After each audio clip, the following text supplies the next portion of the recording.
अस्सलाम वालेकुम। लाहौर के अंदर उस घिनौने वाक़ये का वीडियो देखने के बाद कि जिसमें 400 से ज़ायद मर्दों ने ख़वातीन को हरास किया, उनको जिस्मानी तशद्दुद का निशाना बनाया, उनके कपड़े भी फाड़े। न सिर्फ मुझे ये महसूस हो रहा है कि जैसे हमारा समाज जो है वो ज़हनी मरीज़ हो चुका है, बल्कि इसके साथ साथ वो वीडियो भी याद आ रहा है जो इमरान खान रियाज़ ने तैयार किया था, जिसमें उनका ये कहना था कि पाकिस्तान के अंदर ये सब कुछ इस वजह से हो रहा है क्योंकि लिबरल ख़यालात और लिबरल लाइफस्टाइल जो है उसने तबाही मचा दी है। अब ये वो लोग हैं, ये वो तबका है जिसका लिबरल ख़यालात या लिबरल तर्ज़ ज़िंदगी से किसी किस्म का कोई ताल्लुक़ नहीं, बल्कि ये वो लोग हैं, ये वो नौजवान हैं कि जो कि 1980 की दिहाई के बाद जो यहाँ पर रियासत ने और उलमा ने सपोजिटली एक इस्लामी मुआशरा कायम किया था, उसी की पैदावार है। और इस मुआशरे के अंदर मर्दों और औरतों को सेग्रीगेट किया जाता है, अलग-अलग रखा जाता है, और अलग रखने के नतीजे में मैं समझता हूँ कि दोनों जेंडर्स के अंदर न सिर्फ इंतहाई, ख़ास तौर पे यंग लोगों के अंदर न सिर्फ इंतहाई सेक्सुअल फ्रस्ट्रेशन पैदा होती है, बल्कि एक दूसरे के बारे में बहुत सारी मिसअंडरस्टैंडिंग्स और बहुत सारे गलत ख़यालात भी पैदा होते हैं, क्योंकि आपका रिश्ता ही कोई नहीं कभी किसी ऐसी औरत से जो आपकी महरम ना हो, अपनी माँ और बीवी के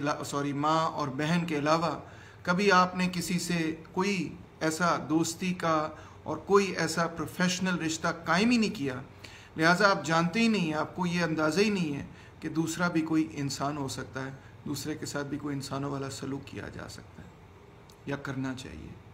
बल्कि इसके बजाय इस सेग्रीगेशन के नतीजे में मैं समझता हूँ कि दोनों जेंडर्स एक दूसरे को इसेंशलाइज करते हैं, और इसेंशलाइज करने के बाद यानी स्टीरियोटाइप्स बनाते हैं, और उसके बाद ऑब्जेक्टिफाई भी करते हैं और उनकी इंसानियत ख़त्म हो जाती है।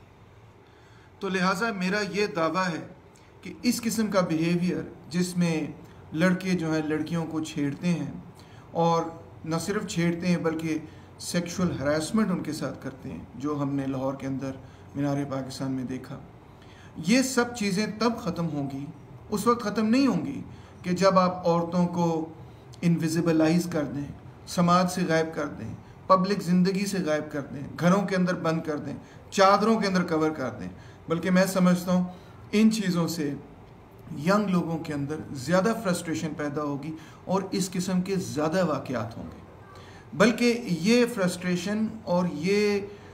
तंग नज़री और ये रवैये तब ख़त्म होंगे जब दोनों जेंडर्स के दरमियान हेल्दी, मैं दोबारा कहूँगा, हेल्दी इंटरेक्शन होगा। इससे मेरी मुराद ये नहीं है कि वो एक्स्ट्रा मैरिटल अफेयर्स करें, मदर पिदर आज़ाद हो जाएं, ये हो जाए वो हो जाए, मैं ये नहीं आर्ग्यू कर रहा, बल्कि मैं ये आर्ग्यू कर रहा हूँ कि जिस तरह स्कूल के अंदर, कॉलेज के अंदर आप इकट्ठे किसी प्रोजेक्ट पे काम करते हैं, आप एक दूसरे की इज़्ज़त करना सीखते हैं, आप एक दूसरे से कोऑपरेट करना सीखते हैं, आप एक दूसरे को इंसान समझना सीखते हैं। जब आप एक दूसरे से काम करना सीखते हैं तो फिर आप किसी दूसरे के लिए मर्द या औरत नहीं रहते, बल्कि आप दूसरे के लिए एक इंसान बन जाते हैं, एक इंडिविजुअल बन जाते हैं, एक फ़र्द बन जाते हैं। और जब आप एक दूसरे के लिए फ़र्द बन जाते हैं, जब हम ये चीज़ पहचान लें कि ये औरत तो है अपनी जगह या मर्द तो है अपनी जगह, मगर एक इंसान है, एक फ़र्द है, और उसको फ़र्द की हैसियत से मैंने समझना है, ना कि उसकी जिन्स की हैसियत से,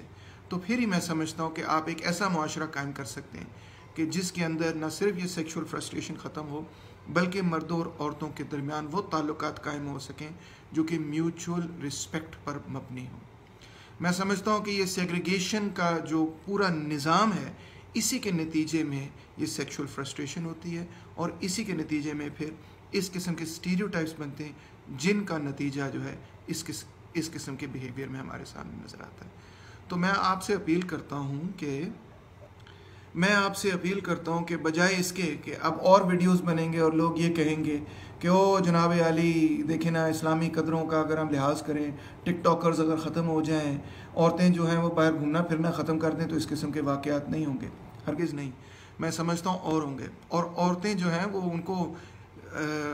ज़िंदगी के अंदर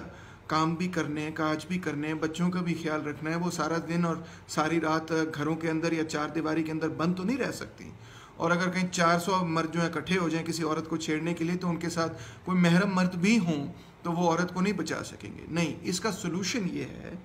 कि हमें बचपन से लड़कों और लड़कियों के जहन के अंदर ये बात फैलानी है,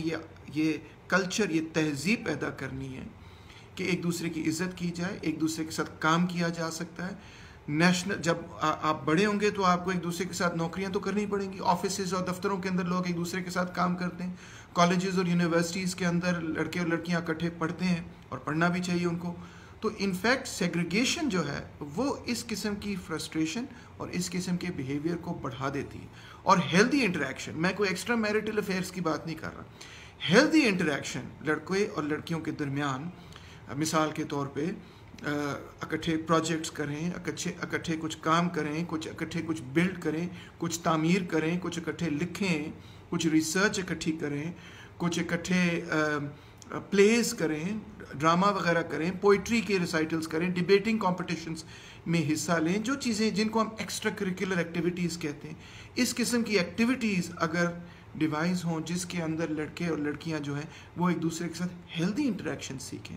तो जो जिस तरह के कई मुल्कों के अंदर ऑलरेडी होता है। मैं यूरोप की मिसाल नहीं आपको दूंगा, नेपाल की मिसाल दूंगा। वहाँ पे आप देखें कि बिल्कुल मुख्तलिफ माहौल है और लड़के और लड़कियाँ इकट्ठे ज़िंदगी के हर शोबे में काम कर रहे हैं। यही कल्चर हमें पाकिस्तान में चाहिए। ये एक्सट्रीम सेग्रीगेशन जो है ये कल्चर दुरुस्त नहीं है। इसके नतीजे में इसी किस्म के वाक़यात और होंगे, इसी किस्म की फ्रस्ट्रेशन होगी, हुल्लड़बाजी, गुंडागर्दी बढ़ेगी। हो सकता है आप मुझसे इत्तफाक ना करें। आपके सवालों को मैं मुंतज़र रहूँगा। शुक्रिया।